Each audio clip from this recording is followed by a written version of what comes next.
It's not. You're wrong. I'll tell you openly. You're wrong. I'll tell you, and I'm not wrong. Republican Congressman Dan Crenshaw was at a GOP fundraising dinner in Rosemont, Illinois, where he was greeted by a heckler promoting the big lie. The bullshit idea that the election was stolen and that Trump will soon become president. So I'll get to a little more on that bullshit in a second. But first, here is this just incredible clip. I can't tell if he's joking or serious. Problems, but don't kid yourself into believing that's why we lost. It's not. It's not. You're wrong. I'll tell you openly. You're wrong. I'll tell you, and I'm not wrong. Yes, you are. I have states? plenty of proof.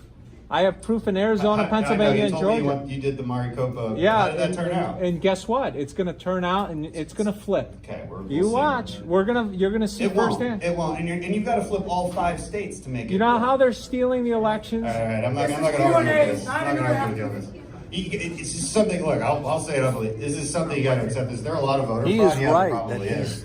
Enough that Trump won? No, absolutely not. You'll see. Absolutely not.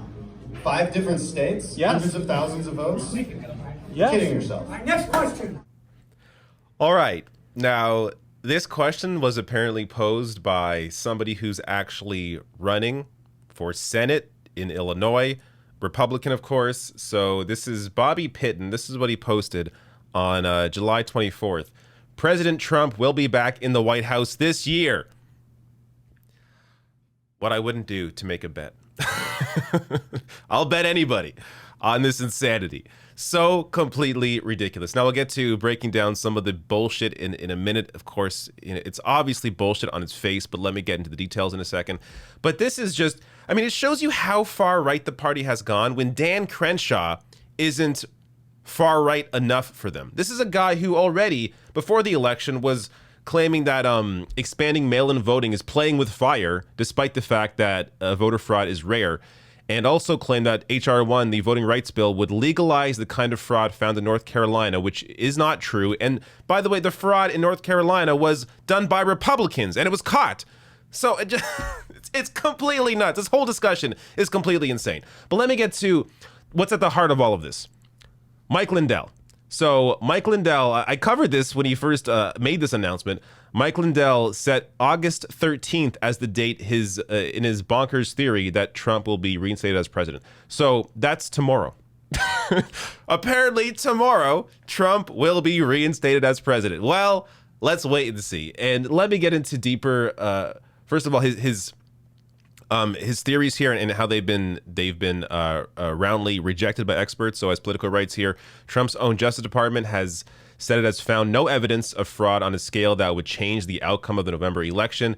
A council of federal officials and election supervisors, including a representative of the Department of Homeland Security, Cybersecurity, and Infrastructure Security Agency, called the election, quote, the most secure in American history. And Trump and his allies have lost more than 60 lawsuits seeking to overturn the election. Still, about 2/3 of Republicans believe Biden did not legitimately win the November election, according to a CBS News poll last month, a finding in line with other surveys. So let me get to, this is what I find very interesting, is why people think like this. Why do people like this believe these conspiracy theories? This is a great explanation. So they say here, one feature of conspiracy theories researchers have found is that they can function as a coping mechanism in times of uncertainty or angst, offering straightforward and satisfying answers to conditions believers can't accept. The fact that a large majority of Republican voters believe Trump's claims that the election was rigged has allowed the party to forego the kind of soul-searching postmortems that traditionally follow electoral defeats. For Lindell, no introspection is required if Trump didn't really lose. Voting machines were hacked, he believes, and Trump will be reinstated. This is a great explanation here as to why these conspiracy theorists believe what they believe. It is a coping mechanism for them in this time of uncertainty and angst. The fact that they cannot accept the fact that their dear leader, Donald Trump, lost the election. They can't accept the fact that the other guy got more votes. So instead, they devise this new theory as to why he didn't really lose and that the election was rigged against him. It's partly sad and partly hilarious and batshit insane. I mean, it's all batshit insane, but it is partly sad that these people are they're so weak. They're so fragile they can't accept a loss, and they have to create this new reality for themselves. It really is sad.